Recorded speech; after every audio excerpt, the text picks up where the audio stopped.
Welcome again to Friends from Bingham Choral. Can't believe we're already on our 11th BBC Bingham. Members of the choir will remember this time last year performing the world premiere of a recently discovered setting of Psalm 23 by Eric Thiman, and you may also recall singing his Bell Carol and a setting of Byron's She Walks in Beauty. I will explain my involvement with his music in a few minutes, but let us start with some music. When the Eric Thiman collection was launched at Minster in October 2014, there was a lunchtime recital and a special evensong to mark the occasion. The anthem, I Praised the Earth, was the anthem at that evensong, and I think it's a particularly good piece.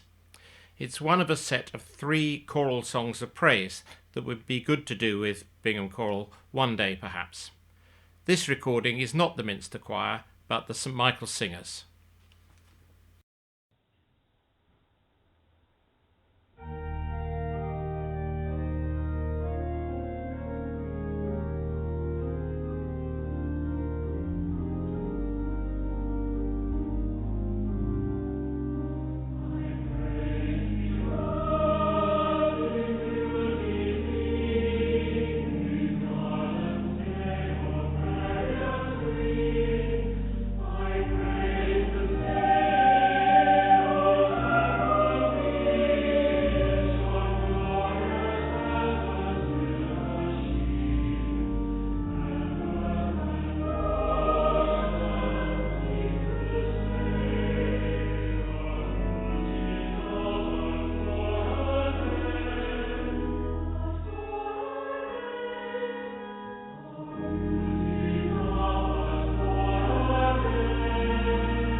Eric Thiman, 1900 to 1975, was an organist, teacher, conductor and prolific composer.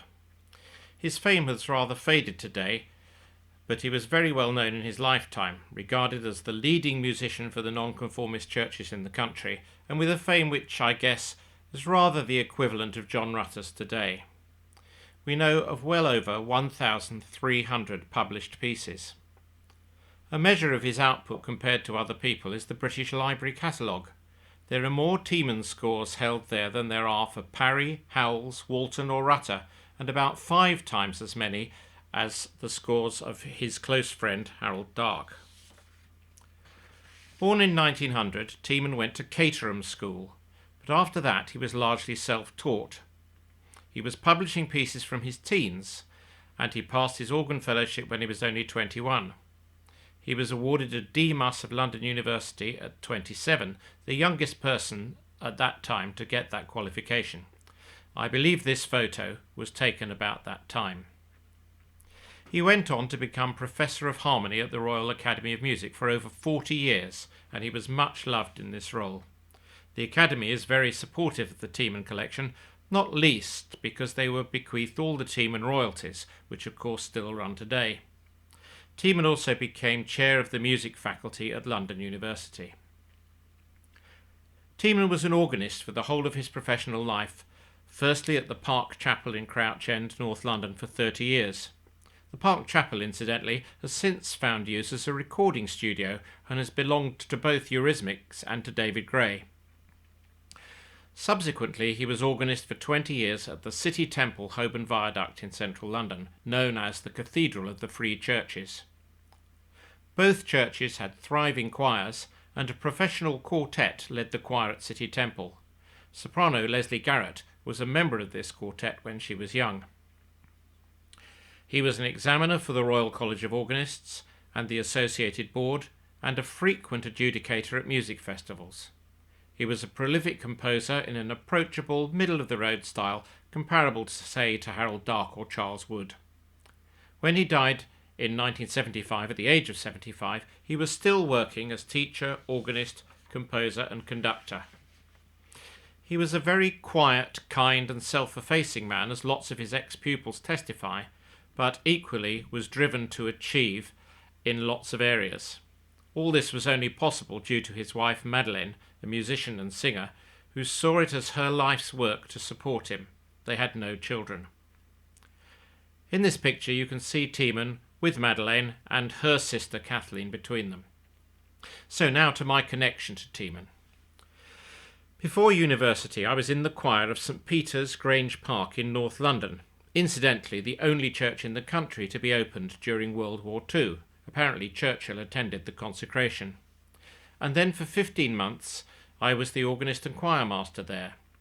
Several people in the church choir, including several who've remained close friends, and one who is now my ex-wife, were also part of a large choral society in the area, the Elysian Concert Society, and Thiman was their conductor. I sang with this choir for 3 or 4 years and was still associated with the choir when Thiman died suddenly in 1975. I sang in the memorial concert. Meanwhile, Thiman's brother Cedric was head of languages in Nottingham High School, and his daughter Frances, the composer's nearest living UK relative, still lives in Nottingham. Frances was at our concert when we did the 23rd Psalm. She and Paul Hale, then in charge of music at the Minster, hatched the idea of an archive. I later suggested that I might look after it, and was luckily funded to do so. All of Thiman's own music, dozens of boxes and bags of it, had passed via Mrs. Thiman to Thiman's younger colleague Gerald Barnes, who was glad to pass it on into safe hands and free up his attic. Following the refurbishment at the Archbishop's Palace in Southall, the new Paul Hale Choir Library opened in September 2014, and the Thiman archive moved into that. The following month, the Eric Thiman collection was launched with a concert in the Minster. Lots of former colleagues and pupils of Thiman came. There was a small exhibition in the State Chamber, pictured here. The main aim of the Thiman collection is to collect copies of all of his works. We currently have 1,258 different pieces, and there are about another 70 or 80 known pieces still to find. We also aim to encourage renewed interest in his music through supporting performances and recordings. We recorded a CD of his music in 2016. The recordings you hear as part of this talk are all from that CD. We have also helped people with academic and performing interest in the music. There's a PhD research student at Bristol incorporating Thiman into his work, and 2 United States academics are planning visits to the collection when the coronavirus allows. One of them is a published author who plans to write a book on Thiman. Before his untimely death, Tony Goldstone visited the collection with Caroline to investigate the duet repertoire with a view to a possible recording. Thiman would have regarded playing and writing for the organ as central to his life. He published over 110 organ pieces, mostly aimed at the reasonable amateur performer rather than the recitalist. Many are still in print. Here's a recording of a pleasingly tuneful piece, the Scherzetto for 2 flutes. That's 2 flutes, as in organ stops rather than real flutes. This is a rare work for which we actually have the manuscript. Thiman clearly threw his manuscripts away, as there are only a handful surviving. But this one was a late work, and the manuscript was still with the publisher when he died, and therefore ended up in his papers. This is played by my old friend John Wright, an exact contemporary of mine at Cambridge and my organist of choice ever since. He was, incidentally, the person who originally commissioned my Under the Wide Sky, the Stevenson pieces we sang last year, for his choral society in Cheltenham. He's playing the organ at the church where we made the recording in 2016, the Priory Church of Deeping St James, just a few miles east of Stamford.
I have mentioned that Thiman wrote mainly with amateurs in mind, including large numbers of pieces of educational piano music, many of which found their way onto the Associated Board Grade Exam syllabus. Occasionally, though, he wrote for full-blown professionals, such as the Suite for 2 pianos for Harry Isaacs and York Bowen, both well-known concert pianists at the time and colleagues of his at the Academy. He wrote loads and loads of other useful music, including lots of unison 2-part and 3-part songs for music festivals. Many members of Bingham Choral will have sung some of these without noting the composer if they were in their school choirs doing festivals at the time. There were also some songs published under the name Eric Harding. Harding was his middle name. These were early works, either in a sort of Ivor Novello style or occasionally rather excessively nationalistic, including the very strange song When the Kaiser Gets to Paris, published in 1916. I originally doubted that he could have had a piece published when he was only 16 years old, but we have a copy, and the copyright date is definitely 1916, and indeed the text is an attempt, not a very good one, at wartime propaganda. Some songs, however, were written specifically as solos, in this case for very good amateurs or professionals. The style is rather like Roger Quilter or Michael Head. Many of these more serious songs remain in repertoire. The Stainer and Bell volume of 13 of them has stayed in print for the 45 years since his death, and there are many YouTube videos of people singing his songs.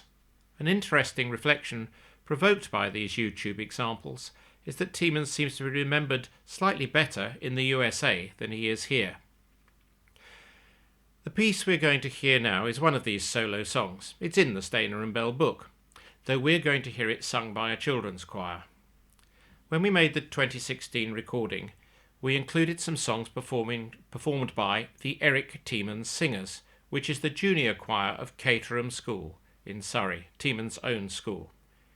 Here they are performing Thiman's lovely Madonna and Child.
Thiman was also a respected and frequent conductor.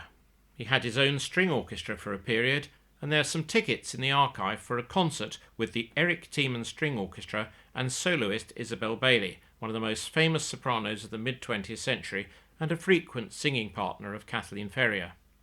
He also conducted Purley Choral Society and the aforementioned Elysian Concert Society for many years, and for most of his life he was associated with the Massed Choirs Festival of the Free Church Union at Alexandra Palace, at first as organist and latterly as conductor.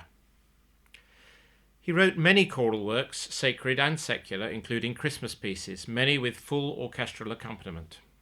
A notable piece to mention is Ring Out Ye Crystal Spheres, which was sung at his memorial concert and indeed at the launch concert for the collection. It's a good piece, but it could be accused of being his derivative take on Parry's Blessed Pair of Sirens. It's about the same length, it's bombastic and tuneful, varies between 4 and 8 parts. You can perform it with organ or orchestra. It's in E-flat and with the text by Milton. All of these things are true of Blessed Pair of Sirens too. There is also a cantata called The Last Supper.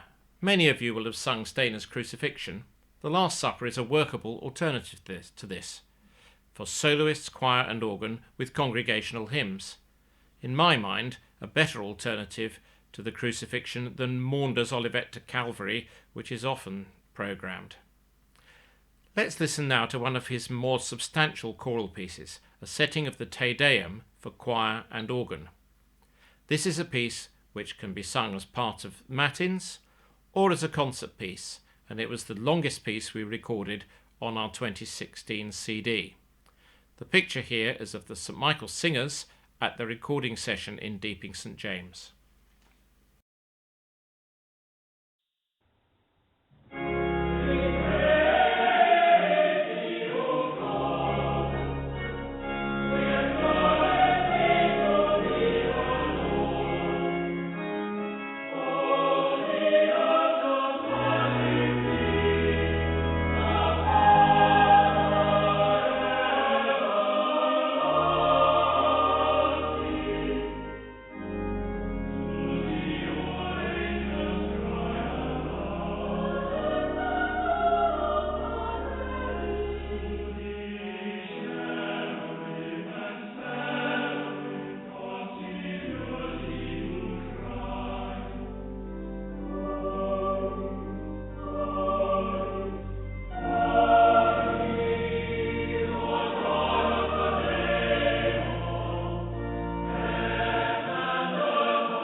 Church choral music was inevitably a very important part of his output. As per his own church employment, he wrote mainly for the nonconformist churches. Indeed, textbooks and articles refer to him as the foremost 20th century composer for the nonconformists. He edited Congregational Praise, the hymn book for the Congregational Church worldwide, in 1951. There are over 140 published anthems, many of them simple hymn anthems, but many more complex and representing a huge variety of mood and text. He wrote settings of just about every famous English anthem or hymn text you can think of. Children of Jerusalem, Christ is the world's light, Christ the Lord is risen again, Christ who knows all his sheep, Christ whose glory fills the skies, come Holy Ghost our souls inspire, come let us join our cheerful songs, come thou Holy Spirit come, come ye faithful raise the strain, and that's just the ones beginning with C. Here is an anthem with words that you will be familiar with, Fight the Good Fight. This is what's known as a hymn anthem, not just because the words come from a hymn, but because each verse is a variation on the same tune. The tune is of course original, rather than the standard hymn tune, though Thiman did write some hymn anthems based on pre-existing tunes. This is a good example of a piece by Thiman that, although it is out of print, is very much still worth performing and very distinctive.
Incidentally, if you enjoyed hearing this music and would like to hear more of it, there are a few of the Thiman CDs still available for sale, $12.50 plus $1.50 for post and packing.